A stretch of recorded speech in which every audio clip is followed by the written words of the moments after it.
বনি ইসরায়েলের জামানায় 3 জন লোক সফরে বেরিয়েছে। বানোয়াট ঘটনা না, এটা বুখারীর ঘটনা। সফরে বেরিয়েছে, মরুভূমির মাঝখানে প্রতিমধ্যে প্রচন্ড তুফান আর বৃষ্টি থেকে বাঁচার জন্য এর একটা পাহাড়ের গুহার ভেতরে ঢুকেছে। হঠাৎ থান্ডার, বজ্রপাত, বিজলি, মুষলধারে বৃষ্টির পানিতে পিচ্ছিল হয়ে উপর থেকে বিশাল প্রকাণ্ড একটা পাথরের খণ্ড এসে গুহার মুখের মধ্যে আটকে গিয়েছে। যেই গুহার মুখ দিয়ে তারা ঢুকেছে, ওইখানে বিশাল একটা পাথর গড়িয়ে এসে উপর থেকে পড়ল। অন্ধকার, ভিতরে কোনো আলো নাই, কোনো জনমানব নাই, বাঁচানোর কেউ নাই, কিচ্ছু দেখা যায় না, ঘুটঘুটে অন্ধকার। বাইরে থেকে আলো আর অক্সিজেন যে আসবে ওই সুযোগটাও নাই। 3 জন বুঝে গেল আমাদের মৃত্যু এখানেই হবে, আমাদের কঙ্কালগুলো শত শত বছর এখানে পড়ে থাকবে, কেউ উদ্ধারের জন্য আসবে না। ঠিক কিনা? বাঁচানোর কেউ নাই, অক্সিজেন যতটুকু আছে কিছুক্ষণ পরে এটাও শেষ হয়ে যাবে। 3 জনের একজন বলল আমাদের বাঁচানোর কেউ নাই, একজন ছাড়া তিনি কে? আমাদের 3 জনের জীবনের এমন কোন নেক আমল আছে কিনা যেটা দিয়ে আল্লাহর কাছে দোয়া করা যায়? কার জীবনে কি নেক আমল আছে যেই নেক আমলটা দুনিয়ার কোনো মানুষকে দেখানোর জন্য করা হয় নাই, শুধু করা হয়েছে কার জন্য? এরকম কোন নেক আমল থাকলে দোয়া করা শুরু করো, এছাড়া আমাদের বাঁচার কোনো উপায় নাই। একজন দোয়া করা শুরু করলো, হাদিসে লম্বা একটা হাদিস, আমি সরল বঙ্গানুবাদ শোনাচ্ছি। একজন দোয়া করা শুরু করলো, একজন বলতে শুরু করলো, আল্লাহুম্মা কানালি আবাওয়ান শাইখান কাবীরান, ও আল্লাহ আমার বৃদ্ধ বৃদ্ধা মা বাবা ছিল, আমি পেশায় ছিলাম রাখাল, প্রতিদিন রাখালগিরি করার পরে ছাগলের দুধ দোহন করার পরে যখন বাসায় ফিরে আসতাম সবার আগে আমি আমার আব্বা আম্মারে দুধ খাওয়াতাম। আব্বা আম্মাকে দুধ খাওয়ানোর পরে আমার সন্তানদের মুখে, আমার স্ত্রীদের মুখে আমি দুধ তুলে দিতাম। একদিন আমার আসতে দেরি হয়ে গেল, এসে দেখি আব্বা আম্মা ঘুমিয়ে গেছে। দুধের বাটি নিয়ে আমি আব্বা আম্মার মাথার সামনে দাঁড়িয়ে রইলাম। মনে মনে ভাবলাম আব্বা আম্মা যখন ঘুম থেকে জাগবে, আব্বা আম্মারে আগে আমি দুধ খাওয়াবো, তারপরে ছেলে মেয়েরে খাওয়াবো, স্ত্রীদেরকে খাওয়াবো। দাঁড়িয়ে রইলাম, আমার ছেলে মেয়েরা এসে আমার কাছে বললো আব্বা খাবার দাও, আমি দেই নাই। ক্ষুধার জ্বালায়, ক্ষুধার যন্ত্রণায় পাগল পড়া হয়ে আমার কলিজার টুকরা ছেলে মেয়েগুলো আমার পায়ের মধ্যে পড়ে কাঁদতে লাগলো, আব্বা একটু দুধ দাও, ক্ষুধা লেগেছে। ও আল্লাহ আমি দেই নাই। ফজর পর্যন্ত দাঁড়িয়ে রইলাম। ফজরের সময় যখন আব্বা আম্মা ঘুম থেকে উঠলেন, সবার আগে আব্বা আম্মারে দুধ খাওয়ালাম, তারপরে ছেলে মেয়েদের মুখে তুলে দিলাম। ও আল্লাহ, ও আল্লাহ, ওই দিনে সারা রাতটা আমি দাঁড়িয়ে আব্বা আম্মার জন্য যে দাঁড়িয়েছিলাম, দুনিয়ার কাউরে দেখানোর জন্য নয়, শুধু তোমারে খুশি করার জন্য। ওই রাতের ইবাদতটা যদি তোমার কাছে পছন্দ হয়, ফাফাররিজ আন্না মা নাহনু ফি, আজকে যেই বিপদে আমরা আছি, বিপদ থেকে তুমি বাঁচাও। বলার সাথে সাথে 1/3, 1/3 পাথরটা ডান দিকে সরে।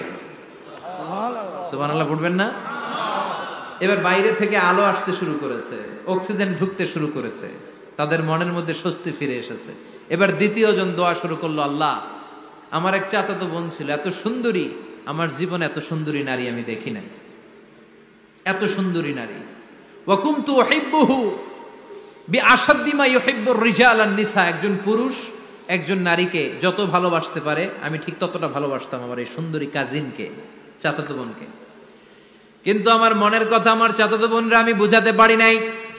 একদিন লজ্জা শরমের মাথা খেয়ে চাচাতো বোনরা আমি বললাম, তোরে আমি বড্ড ভালোবাসি, একান্তে আমি তোরে চাই। চাচাতো বোন বলল, এত এত স্বর্ণ মুদ্রা যেদিন জমাতে পারবা ওই দিন আমারে পাবা। এবার আমি স্বর্ণ মুদ্রা জমাতে লাগলাম।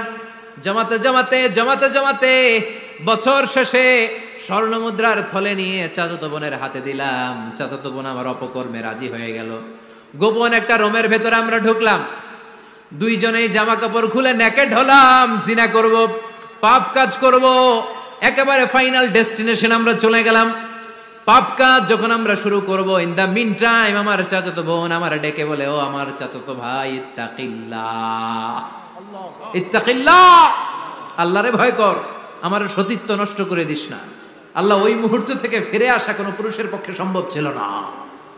ইত্তাকিল্লাহ এই বাক্যটা শুনে, তোমার আওয়াজ শুনে আমার কলিজার মধ্যে কাঁপুনি ছুটে গিয়েছে। তোমার নাম শুনে আমি আর ধৈর্য ধারণ করতে পারি নাই, চিৎকার মেরে জামা পেড়ে ওই ঘর থেকে বের হয়ে গেলাম। ও আল্লাহ, শুধুমাত্র কেবলমাত্র একমাত্র তোমার ভয়ে ওই দিন আমি আমার চাচাতো বোনের সাথে পাপ কাজে লিপ্ত হই নাই। আল্লাহ রে, ওই দিনের আমলটা যদি তোমার দরবারে কবুল হয়ে থাকে, আজকের বিপদের দিনে তুমি আমাদের বাঁচাও। বলা মাত্রই এই দোয়া আল্লাহর কাছে এত কবুল হয়েছে, কারণ আল্লাহর ভয় এটা পৃথিবীর সবচেয়ে বড় ইবাদত। চিল্লায় বলেন ঠিক কিনা? যাদের হৃদয়ে আছে আল্লাহর ভয়, তারা কভু পথ ভুলে যায় না।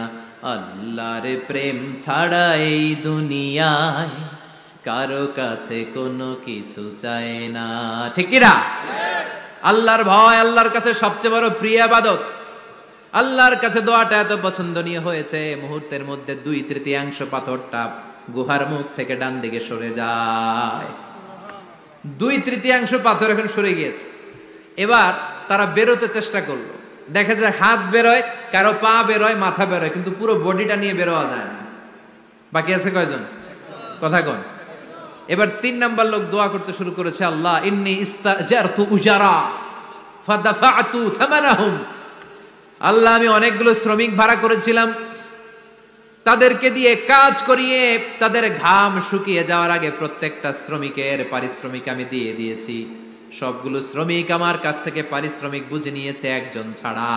একজন না নিয়ে চলে গেছে। তার টাকা তারে আমি বুঝাই দিতে পারি নাই। তার রেখে যাওয়া টাকা দিয়ে আমি কয়েকটা ছাগল কিনলাম। ওই ছাগল পালতে পালতে বাচ্চা দিল, আরো বাচ্চা দিল, দিতে দিতে বিশাল ছাগলের ডেইরি ফার্ম বানালাম। 1 যুগ পরে ওই শ্রমিক এসে বলে, হে আমার মালিক, 12 বছর আগে তোমার কাছে কাজ করেছিলাম, টাকা কিন্তু নেই নাই, টাকা দাও। আমি বললাম, ওই যে বিশাল ছাগলের বড় একটা ডেইরি ফার্ম দেখা যায়, পুরো ডেইরি ফার্ম তোমার, ডেইরি ফার্মটা তুমি নিয়ে যাও। শ্রমিক আমারে বলতে লাগলো, তাস্তাজিউ মিন্নি, আমার সাথে ঠাট্টা করো নাকি? একদিনের পারিশ্রমিক দিয়ে ডেইরি ফার্ম হয় নাকি? যতটুকু টাকা তোমার কাছে আমি 12 বছর আগে পেতাম, ততটুকু দিলেই চলবে। তারে আমি বুঝিয়ে বললাম, তোর টাকা দিয়ে ছাগল কিনেছি, ছাগলের ব্যবসা করে ডেইরি ফার্ম বানিয়েছি, একটার পর একটা ছাগল বাচ্চা দিতে দিতে আজকে হাজার হাজার ছাগলের এই ডেইরি ফার্ম, পুরো ডেইরি ফার্মটা আমি তোরে দিয়ে দিলাম। বলা মাত্রই শ্রমিকটা ডেইরি ফার্ম নিয়ে চলে গেল। মাবুদের এই কঠিন বিপদের দিন সে শুধু দাবি করেছিল তার পারিশ্রমিক, তার পারিশ্রমিকের টাকা তার হাতে দিলে সে খুশিতে বাকবাকুম, কিন্তু তার বদলে পুরো ডেইরি ফার্মটা আমি তার হাতে তুলে দিয়েছি একমাত্র তোমার সন্তুষ্টির জন্য। ওই দিনের আমলটা যদি তোমার দরবারে একটুও ভালো লেগে থাকে রে মাওলা, আজকের কঠিন বিপদ থেকে বাঁচাও। বলতে দেরি, মুহূর্তের মধ্যে বিশাল পাথর খণ্ডটা গুহার মুখ থেকে ডান দিকে সরে যাও। আল্লাহর শুকরিয়া করে 3 জন বের হয়ে যায়। সহিহ বুখারীর বর্ণনা। আপনার জীবনে এমন কোন নেক আমল যদি থাকে যেটা শুধু আল্লাহরা দেখানোর জন্য করছিলেন, আমরা আমল করব অবশ্যই দেখানোর জন্য, তবে মানুষকে নয়। কারা দেখানোর জন্য? আমাদের সব দেখানো হবে একজনকে। চিল্লায় বলেন, তিনি কে?